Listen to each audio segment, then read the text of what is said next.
મહેસાણા વિજાપુરમાં રખડતા ઢોર મુદ્દે આક્રોશ જોવા મળ્યો હતો।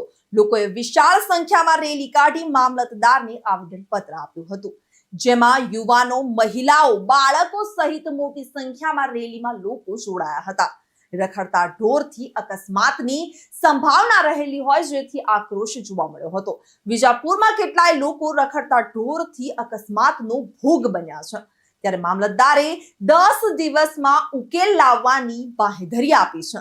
10 દિવસમાં રખડતા ઢોર મુદ્દે ઉકેલ નહીં આવે તો લોકોની જલંદ આંદોલનની પણ લોકો દ્વારા ચીમકી ઉચ્ચારવામાં આવી હતી। ત્યારે હાલ રખડતા ઢોરને લઈ લોકોમાં આક્રોશ જોવા મળી રહ્યો છે અને તેનું જલ્દીથી નિરાકરણ લાવવા માટે માંગ થઈ રહી છે। વિજાપુરના ગ્રામજનોએ જે અમને આવેદનપત્ર રજૂ કર્યું છે, એના અનુસંધાને અમે નગરપાલિકાની સાથે રાખી અને વિજાપુરની જનતાને ટૂંકા સમયમાં નિરાકરણ આવે આ સમસ્યાનું, એવો અમારો પ્રયત્ન રહેશે। અમે નગરપાલિકાને સાથે રાખી અને એનિમલ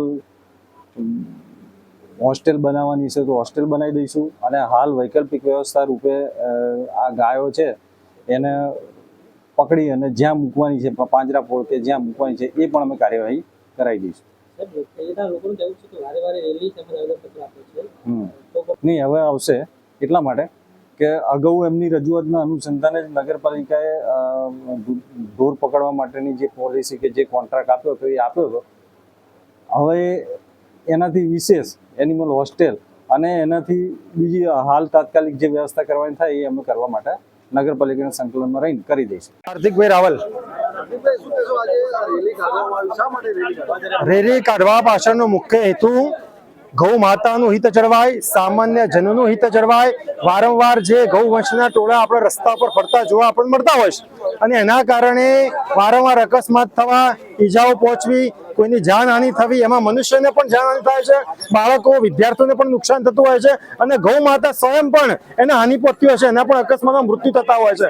તો ગૌ માતાનું ઘર મળે એટલે કે ગાયનું ઘર, જો ગૌ માતા માટે યોગ્ય વ્યવસ્થા પ્રશાસન દ્વારા કરવામાં આવશે, જે કાયદાની રીતે કરવી પણ જોવા પ્રશાસન, અને જો વ્યવસ્થા યોગ્ય રીતે થશે તો ગૌ વંશના ટોળા આપણને રસ્તા પર જોવા નહીં મળી, અને ગૌ વંશનું પણ હિત જળવાશે અને સામાન્ય જનનું પણ હિત જળવાશે।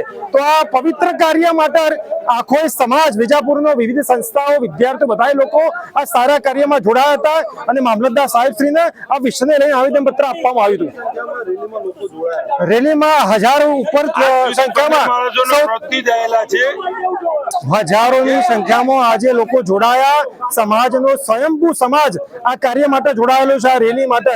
તો કોઈ વ્યક્તિ કે સંસ્થાનું આ કામ નતું, પણ સમાજ સ્વયંભૂ રીતે આ કાર્ય આગળ ઉપાડ્યું છે, અને એની અંદર બધા લોકો જોડાયા છે। એ બધા સૌનો પણ ખૂબ ખૂબ આભાર માનીએ છીએ। મામલતદાર સાહેબે એવું અમને એક આશ્વાસન આપ્યું છે કે આવનારા 10 દિવસની અંદર, અમે 2 દિવસમાં તો કાર્યવાહી ચાલુ કરીશું, પણ 10 દિવસની અંદર વ્યવસ્થા ને સારી રીતે ગોઠવવાનો પ્રયત્ન કરીશું। એમાં અમે બધા અધિકારી જે ગણ છે એમનો, પીઆઈ સાહેબ હોય, મામલતદાર શ્રી હોય, ચીફ ઓફિસર હોય, તો એમની કમિટી, અને સાથે સાથે સમાજના સજ્જન શક્તિમાંથી 5-10 લોકોની લઈને એક કમિટી બનાવવામાં આવશે, અને આના ઉપર વિચાર કરી તાત્કાલિક ધોરણે કોઈ સારામાં સારી વ્યવસ્થા ગોઠવાય એ પ્રકારનું આશ્વાસન મામલતદાર સાહેબશ્રી તરફથી અમને આપવામાં આવ્યું છે। જો 10 દિવસ પછી આનું કોઈ જ પ્રકારની કાર્યવાહી નહીં થઈ હોય, અને માત્ર આવેદનપત્રને પહેલાના જેમ સમજી કે આ તો આવેદનપત્ર આવતા હોય, આમાં કોઈ કાર્યવાહી નહીં કરવાની, અને એ પ્રકારનો વિચાર કરીને જો કાર્યવાહી ન કરવામાં આવી તો 10 દિવસ પછી આ જ સમાજ આનાથી પણ મોટી સંખ્યામાં રસ્તા પર ઉતરી જશે। એ વખત સરકારશ્રીને અને પ્રશાસનશ્રીને આનો જવાબ આપવો પડશે કે શા માટે આપણે વ્યવસ્થા નથી કરી શક્યા। પ્રશાસનની અંદર તો કાયદામાં પણ આની જોગવાઈ છે, અને નામદાર ગુજરાત હાઈકોર્ટે પણ આના નિર્દેશોને સૂચનો કર્યા છે, તો વ્યવસ્થા શા માટે નહીં કરી, એનો જવાબ એ આપવો પડશે।